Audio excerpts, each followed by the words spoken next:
En este nuevo EcuVideo os presentaré el mini horno con el cual haré el horno de soldadura del que ya os he hablado en alguna ocasión. Es un horno muy pequeñito, mide 36 centímetros de ancho por 20 de alto y 25 de profundo. Tiene una capacidad para 9 litros. Se podrá utilizar con placas de aproximadamente 22 por 24 centímetros, más que de sobra para mis necesidades actuales. Los elementos calefactores son 4, son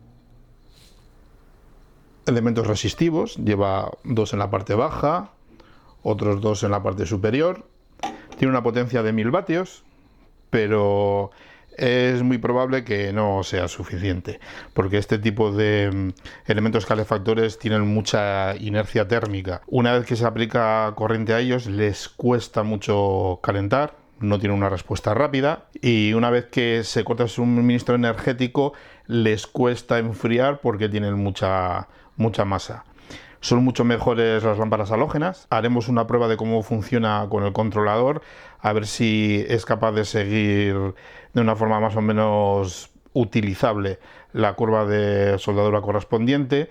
En el caso de que no sea suficientemente bueno, que habrá que comprobarlo, como digo, pues la idea es eliminar los 4 elementos resistivos y sustituirlo por lámparas halógenas. Ahora mismo tengo en mente colocar 6 lámparas, 3 en la parte inferior y 3 en la parte superior.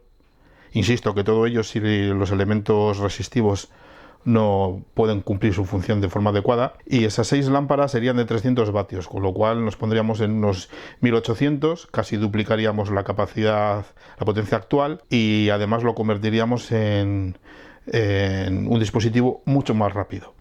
Pero bueno, eso lo veremos en cuanto lo tengamos en marcha y hagamos las primeras pruebas con él. El horno tiene un selector analógico de temperatura, ya que es muy sencillo, muy barato. De hecho, este horno cuesta sobre los 20 euros. Lleva un termostato analógico, mecánico en su interior. Como la temperatura la vamos a manejar con el controlador de horno, debemos colocar el selector en la temperatura máxima para que el controlador pueda suministrar la potencia máxima a las resistencias. Si no lo hacemos así y dejamos, por ejemplo, el dial en unos 120 grados, cuando llegue el momento de superarlos, por ejemplo, para alcanzar los 170 grados, el controlador mandará su potencia máxima a las resistencias para poder llegar a esa temperatura, pero el termostato mecánico interior del horno, al llegar a los 120 grados, cortará el contacto físico del suministro de energía con las resistencias. Al fin y al cabo es un interruptor, sin más. Por lo tanto, debemos poner el dial a la temperatura máxima y ya se encargará el controlador de ajustar el aporte de energía para que la temperatura sea la adecuada. Si podéis oírlo, no sé si se oirá un momento.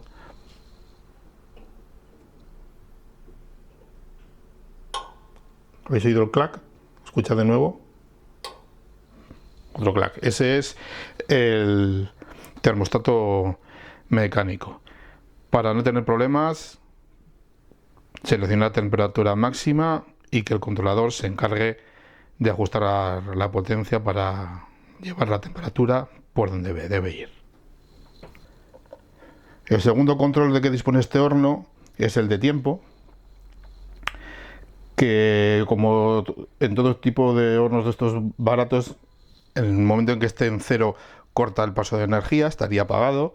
Habría que ponerle un tiempo superior al de soldadura, que suele ser 2 minutos y medio aproximadamente.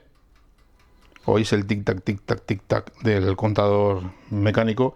Este uno en concreto tiene una cosa que es muy interesante, que en vez de andar seleccionando el tiempo, que al fin y al cabo, si nos descuidamos con pruebas, con 2, 3, 4, 5 soldaduras, si no recordamos darlo, se nos puede acabar y parar soldadura a medio camino, tiene una posición en la que no cuenta tiempo.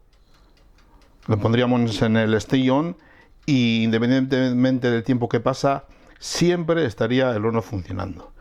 Lo pondré ahí, siempre estará en esa posición, de forma que será el controlador el que diga cuándo se enciende, cuándo se apaga y cuánto dura el momento de el proceso de soldadura. Ya tengo todo listo para empezar con la primera prueba.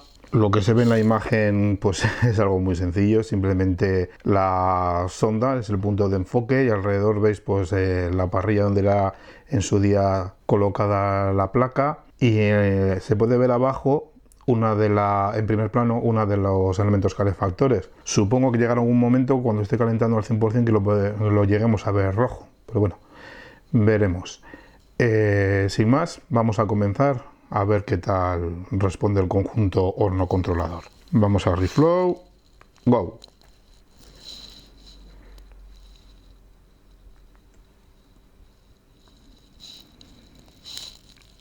Bien, empieza a marcar la temperatura, 29, 30 grados, potencia poco a poco hasta el 100%, y empezamos a ver correr el tiempo y el error. El error nos marca la temperatura, en este caso negativa, son los grados centígrados por debajo de la temperatura teórica. Ahora mismo tendría que estar 25, 26, 27 grados más caliente. Vemos que la línea verde que va marcando la temperatura real se nos aleja horizontalmente de la curva teórica. Esto, como os comenté, era porque este tipo de hornos con calefactores resistivos tienen mucha inercia térmica, son muy lentos. Ya llevamos 40 grados de desfase. Parece que la potencia va siendo lo suficiente para que el aumento de temperatura vaya estabilizándose. La pendiente del aumento de temperatura, aunque es algo más baja que la teórica, bueno, tampoco está tan mal. El problema está en ese retraso, que ahora mismo debería estar 42 grados más caliente. Llevamos 1 minuto 15 segundos, pues quizá tendríamos que haber tenido la temperatura que tenemos actualmente pues hace 40 o 50 segundos. La pendiente de calentamiento real va aumentando, se acerca a la teórica, o sea que por ahora el calentamiento no parece que sea malo desde el punto de vista de la potencia que tenga el horno. El problema está en que es muy lento. Acaba de sonar el termostato mecánico, ahora otra vez. No debiera de saltar hasta que se alcance la temperatura máxima, pero si sigue saltando y se intromete mucho en el funcionamiento del controlador, quizá haya que puentearlo.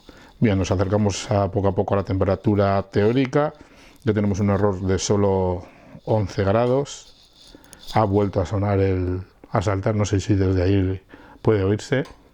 De nuevo ha vuelto a saltar el termostato mecánico. Me parece que voy a tener que anularlo, puentearlo de forma que no salte nunca y que simplemente el controlador de Andy sea quien maneje los elementos calefactores. Vemos como ya después de este rato alcanzamos la temperatura teórica, la sobrepasamos un poco. Eso de nuevo es por culpa de la inercia térmica que tiene el horno. Poco a poco va ajustándose. Hemos pasado por 6-7 grados por encima de la temperatura teórica, no me parece excesivo. Y ahora viene la parte más complicada, que es cuando el horno debe dar todo de sí para poder seguir esa rampa de calentamiento. No sé si va a ser capaz con elementos resistivos. Esos picos son debidos a que de vez en cuando el controlador marca 0 grados. Yo creo que tenemos alguna interferencia de medida. Bien, vemos que se está disparando el error. La potencia de nuevo está al 100%, pero el horno no es capaz de calentar lo suficientemente rápido. Al final supongo que alcanzará la temperatura, pero no es capaz. De nuevo ha saltado el termostato mecánico del horno. Claramente voy a tener que anularlo. No deja que alcance. De hecho, el horno está ahora mismo a 195-96 grados y el termostato mecánico no le deja subir más. Bien, está claro que no funciona, no ha sido suficiente. Podéis ver cómo se pone la resistencia ligeramente roja. El problema está en que nos está limitando la temperatura máxima el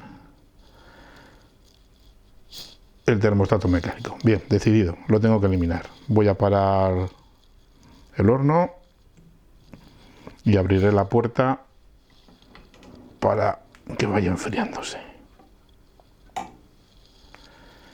Ahora veremos cómo cae la temperatura.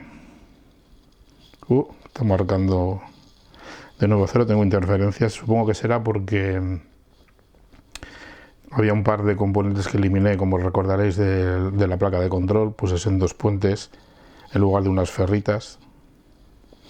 Ahí va marcando 70, 71. Bueno, la caída sería más o menos bien. Bueno, doy por terminado el ensayo.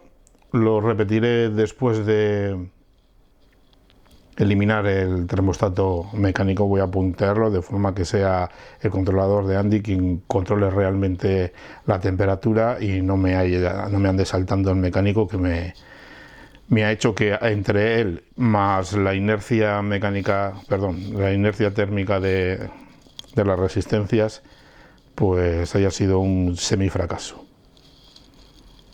Volveremos con el horno modificado. Ya tengo el horno desmontado. Para quitar la carcasa ha sido simplemente necesario soltar unos tornillos por la parte trasera y las patas por la parte inferior. Veis que es muy sencillo. Tenemos la entrada de corriente que se divide en dos. Entra por un lado a las resistencias, la toma de tierra que va al chasis y la parte inteligente del horno. Tiene dos aspectos. Uno que era el timer, que tiene su campana para dar el aviso de fin de horneado, que ya sabéis que lo ponemos en continuo, con lo cual nos despreocupamos de ello.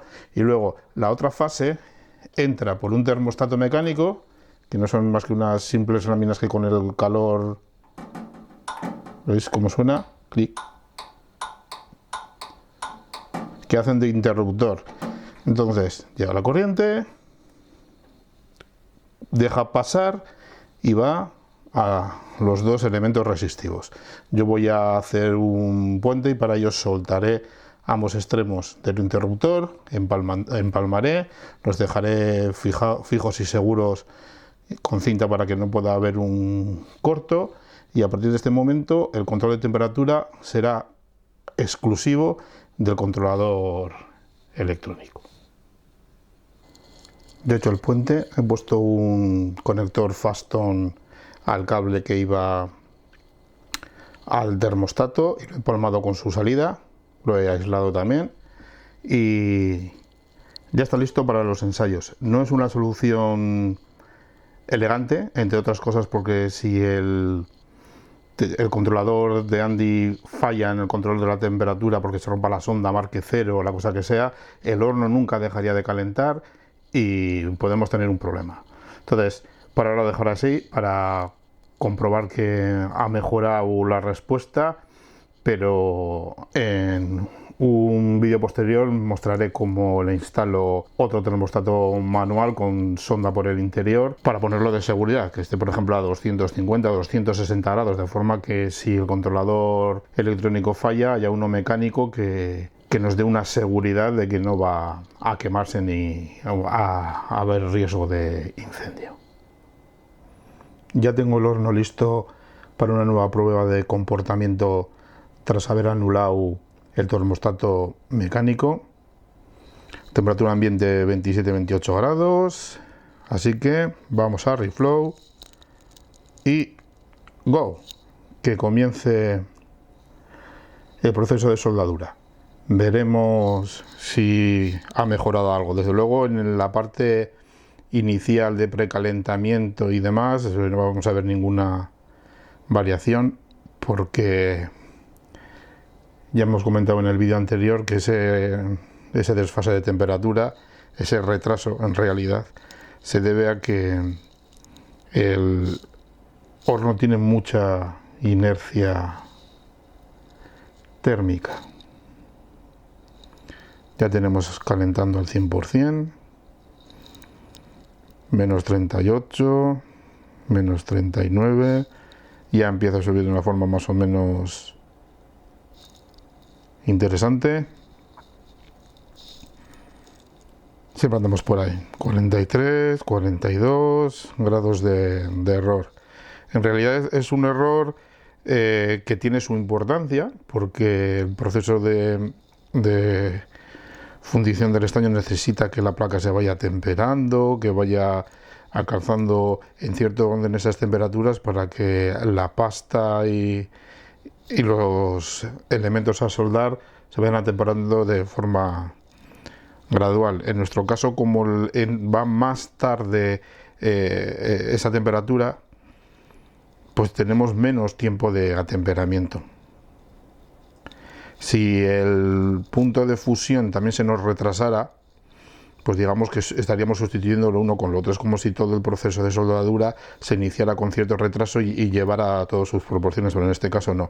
En este caso el proceso de calentamiento es un poco más corto y veremos ahora si este cambio que le hemos hecho en el termostato se nota y podemos apreciar cómo esa subida brusca final para el punto de fusión de la pasta de soldadura se mantiene dentro de los límites que tienen que estar. Llegamos ya a igualar las temperaturas, la teórica con la real. Puede verse como los elementos calefactores están al rojo, cosa que no se apreciaba tanto en el caso anterior, ya que el termostato mecánico saltaba de vez en cuando y nos cortaba ese aporte de energía. Seguimos con los picos. Tenemos un error de temperatura de 6-7 grados por encima de lo establecido. Nos vamos acercando al punto serio.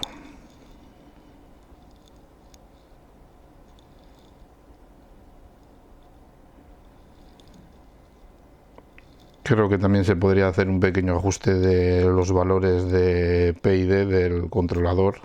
Pero bueno, ahí llevamos potencia al 100% y calentando a tope. De nuevo la inercia térmica es demasiado como para seguir el perfil adecuado. Subimos, subimos, subimos. En el caso anterior con el termostato mecánico que saltaba no conseguimos subir de 195 a 196 grados. Aquí llegaremos a subir, pero con un retraso considerable. Entiendo que si estuviésemos haciendo una prueba real, pues tendríamos que esperar este ratito y no llegaría a estar el tiempo suficiente en la parte alta. Aunque bueno, quizá la inercia térmica ahora no sea favorable y lo que tarde en bajar sea un perfil muy similar al teórico de hace unos instantes, porque claro, repito que lo está haciendo con cierto retraso. Bueno, no pinta mal. Quiero decir que está muy por fuera de la curva, pero está siguiendo una curva más o menos como la teórica. De tener una placa con estaño veríamos realmente cómo se funde. Bien, voy a abrir la tapa para que vaya bajando la temperatura.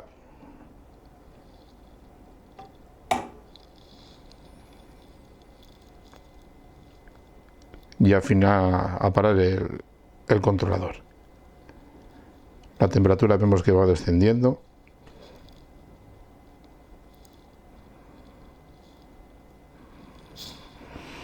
Bien, conclusión. Creo que así se puede utilizar más o menos. No es una curva muy elegante. Se alcanza tanto la parte del proceso inicial en la que se va temperando la placa, los componentes y va llegando el punto en que el fundente va empezando a hacer su función, ir preparando los pines, pistas y demás y los pads para quitar el óxido y que el estaño al fundirse agarre, y esa parte, aunque se alcance con retraso, se acaba alcanzando. Luego la parte de la soldadura en sí, pues ya veis que los 1000 vatios de este horno no son suficientes, principalmente porque ya decimos que tiene mucha inercia térmica, pero bueno, se acaba alcanzando la temperatura necesaria. Ha funcionado tras el cambio del termostato y tengo que decirme, no sé si comenzar ya la modificación con las lámparas halógenas o probar una plaquita de prueba. Quizá en el próximo vídeo veamos cómo funciona con este perfil, que no es el perfecto, pero no me has disgustado del todo, la verdad. Bueno amigos, nos vemos en el próximo capítulo. Un saludo.